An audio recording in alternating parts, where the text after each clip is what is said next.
What's going on, guys? So, I'm making a video on meditation because to me it's just like, man, people just need to know these things. They're pretty fundamental when it comes to understanding these deeper things that everyone basically initially craves. They want to understand where they came from, what they can be, and the truth of all things.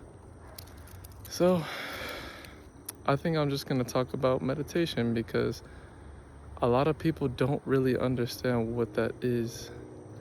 Now, when I talk about meditation, I'm going to try to keep it simple. This is for beginners, people that have no idea anything about meditation or getting into the spiritual practice. Um, I'm going to kind of remain very basic, like I said, but just keep in mind the terms I use can and will change in the future, so don't write them in cement, so to speak. Because even a prerequisite before we start, you should know the universe is paradoxical. It can be one thing, it can be another, it can be both, or it can be none of them all at one time. So don't try to picture it as, oh, this one thing is this is true, this is not true. It doesn't work like that because, look, this is the reason why. The universe is based off perspective. If I consider something to be amazing and you consider it to be the worst thing on earth, who is wrong?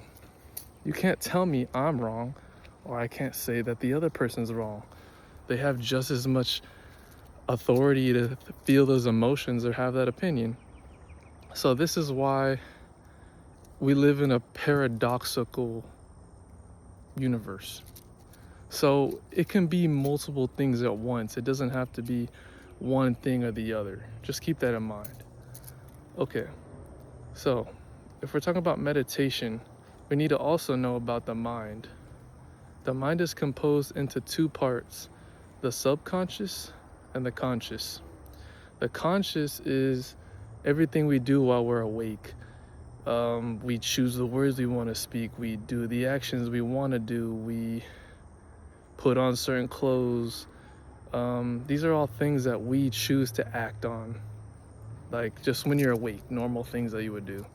The subconscious mind takes care of things such as blinking, breathing throughout the day, your digestive system.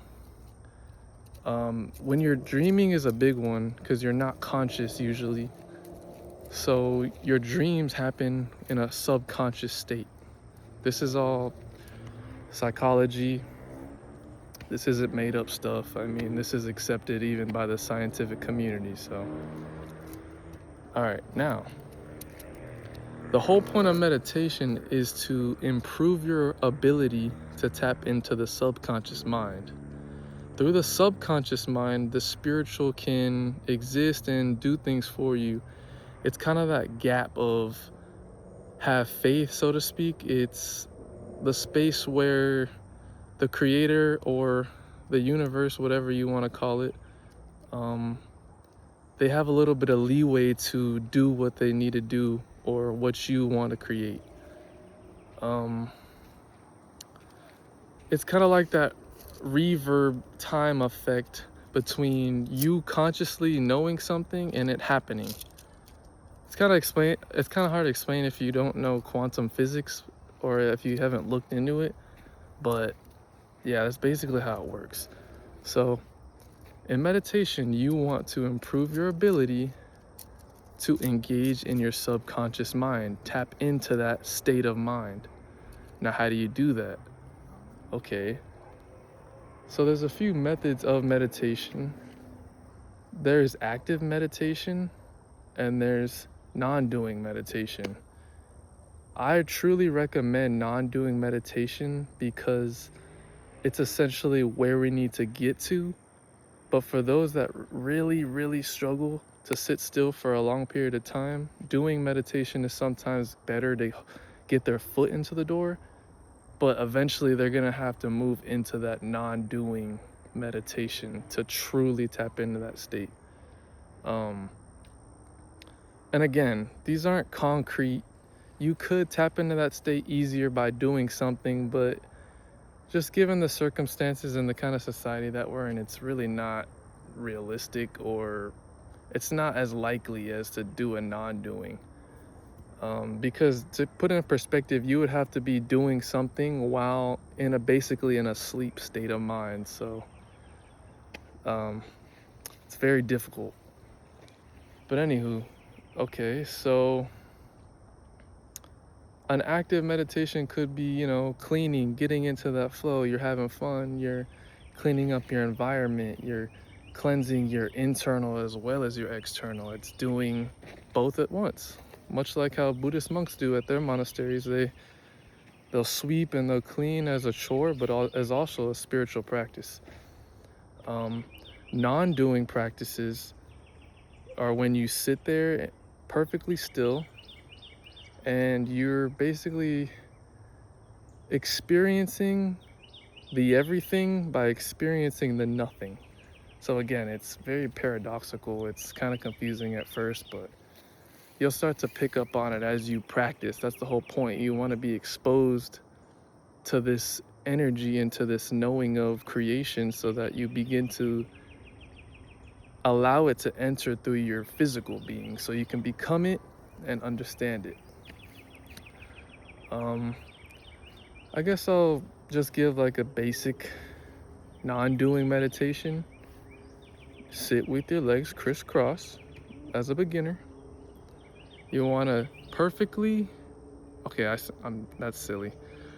In the beginning, yes, you want to do the cliche thing, clear your mind, take deep breaths.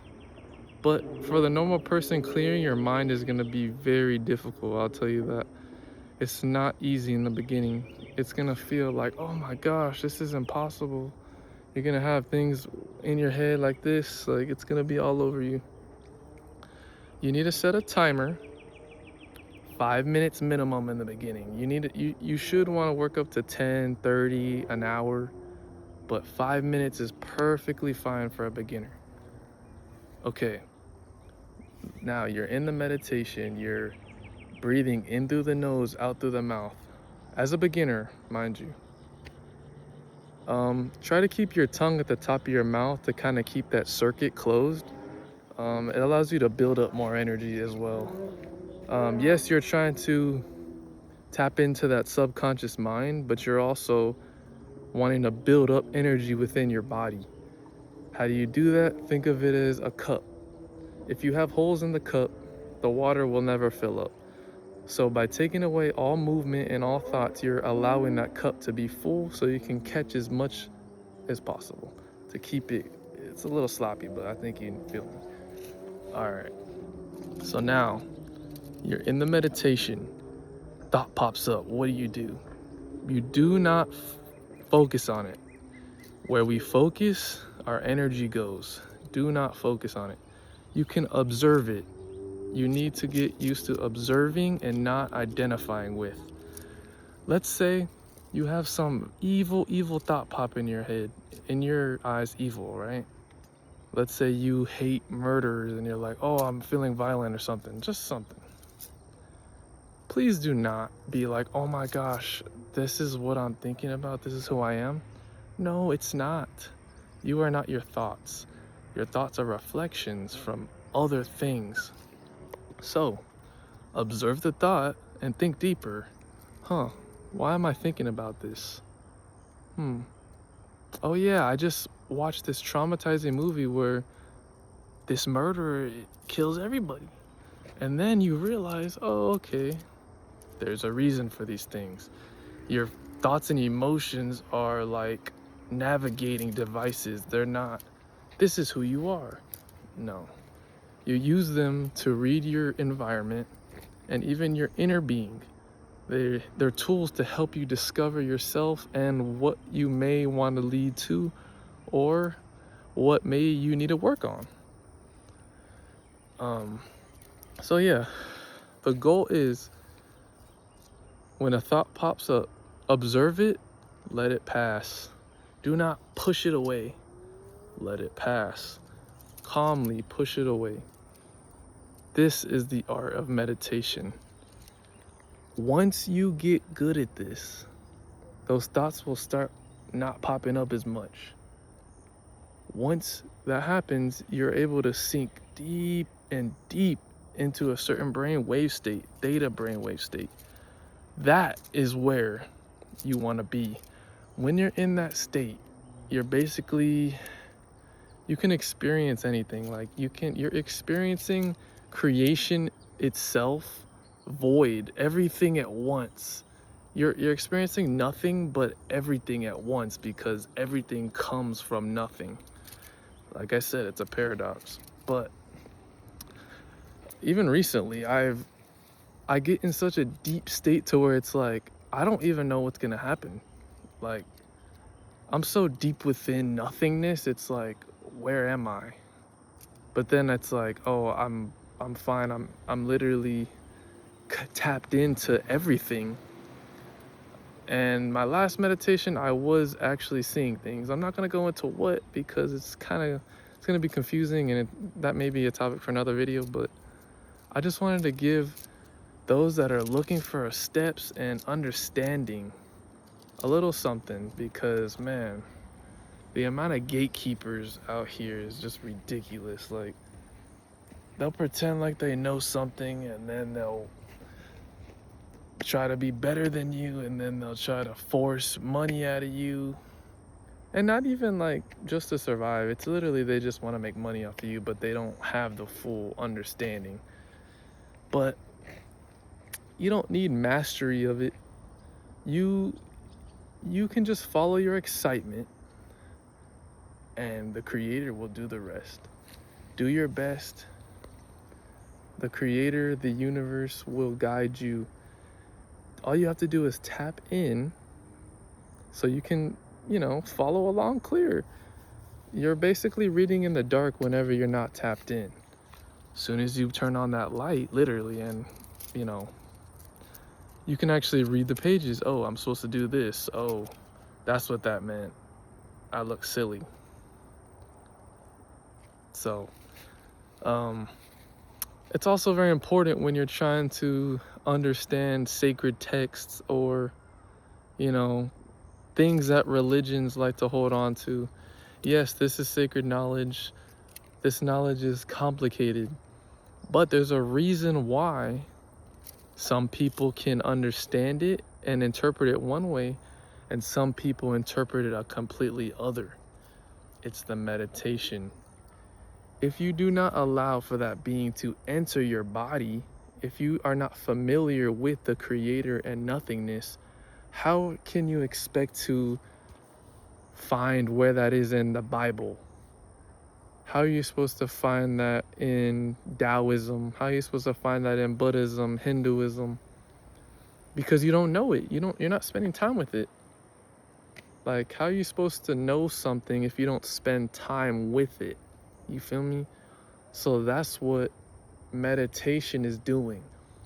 You're working up. At first you won't be able to, but once you finally are able to get to that brainwave state to where clear thoughts, total focus, no moving, you will get the itch to move. Don't do it. It takes focus.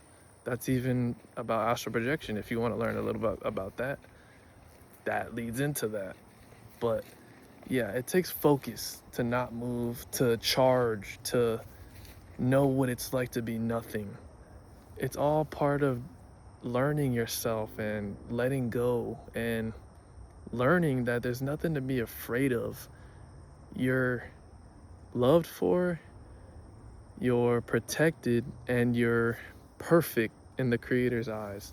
So there's no real reason to be scared or worried or cling on to these toxic ideologies and things that deep down you don't need and isn't true, but you're just scared to let go and find out on your own. Those times are over with, man. Like, we're in a brand new time. It's time to wake up. It's time to take accountability. It's time to learn. You have the right to learn. You have the right to know. You don't need to earn your love. You don't need to earn your right to deserve something. That's toxicity. That's that's been pushed on you your whole life. I'm here to tell you that's BS. So, if you have any questions, like I said, please DM me. I'm not claiming to be an expert or a master, but I have been doing this for some time, and this is who I am and what I want to be. So please reach out if you have any questions. You know the past, just tap in and remain in power. Remember, unconditional love is everything. Don't forget that. Peace.